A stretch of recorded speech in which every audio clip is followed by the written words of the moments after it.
Hello friends, ഇന്ന് രാവിലെ തന്നെ നല്ല മഴയായിരുന്നു, നല്ല കാറ്റും ഉണ്ടായിരുന്നു, നല്ല മഴയായിരുന്നു. അതിനുശേഷം നമ്മൾ രാവിലെ തന്നെ ചോറടുപ്പത്ത് വെള്ളം വെച്ചിട്ടുണ്ട്. രാവിലെ നമുക്ക് മീൻ കിട്ടി, ചൂര മീനാണ് കിട്ടിയത്.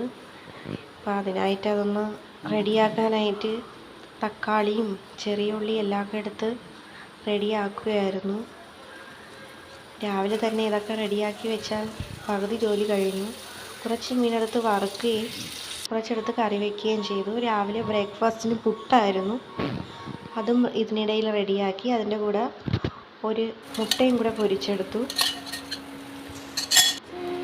ബ്രേക്ക്ഫാസ്റ്റിനും പുട്ടും മുട്ടയും ആയിരുന്നു. പഴവും ഉണ്ടായിരുന്നു. ഇടയ്ക്ക് മീൻ പൊരിച്ചു, മീൻ കറിയും റെഡിയായിട്ടുണ്ട്. ചോറ് റൈസ് കുക്കറിലാണ് വെച്ചേക്കുന്നത്. അപ്പോൾ അത് അവിടെ നിന്ന് റെഡി ആയിക്കോളും. അതിനുശേഷം അവിടെയൊക്കെ ഞാൻ ഒന്ന് ക്ലീനാക്കി. അപ്പോഴപ്പോഴും ഞാൻ എല്ലാം ക്ലീനാക്കും, അല്ലെങ്കിൽ പിന്നീട് ഭയങ്കര ജോലിയായിരിക്കും. അതിനുശേഷം കുറച്ച് ബീൻസ് ഉണ്ടായിരുന്നു, അതും കൂടെ ഒന്ന് തോരനാക്കാമെന്ന് വെച്ച് പാൻ അടുപ്പത്ത് വെച്ച് ഓയിൽ ഒഴിച്ച് ചൂടായി വന്നപ്പോൾ അരിഞ്ഞ് വെച്ച ബീൻസ് ഇതിലേക്ക് ഒന്ന് ആഡ് ചെയ്ത് കൊടുത്തു. ഇതിലേക്ക് കുറച്ച് ഉപ്പും കൂടെ ഇട്ട് അടച്ച് വെച്ച് വേവിച്ചാൽ നമ്മുടെ ബീൻസ് റെഡിയായി. കുറച്ച് കഴിയുമ്പോൾ അതിൻ്റെ അരപ്പും കൂടെ ഇട്ട് കൊടുത്താൽ മതി.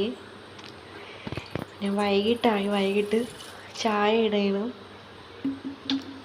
കുറച്ച് തിളച്ച് വരും, പാല് തിളച്ച് വരുമ്പോൾ ചായപ്പൊടിയും കൂടെ ഇട്ട് കൊടുത്ത് ചായയായി. ചായയൊക്കെ ചൂടോടെ കുടിക്കുന്നതാണ് നല്ല ഇത്.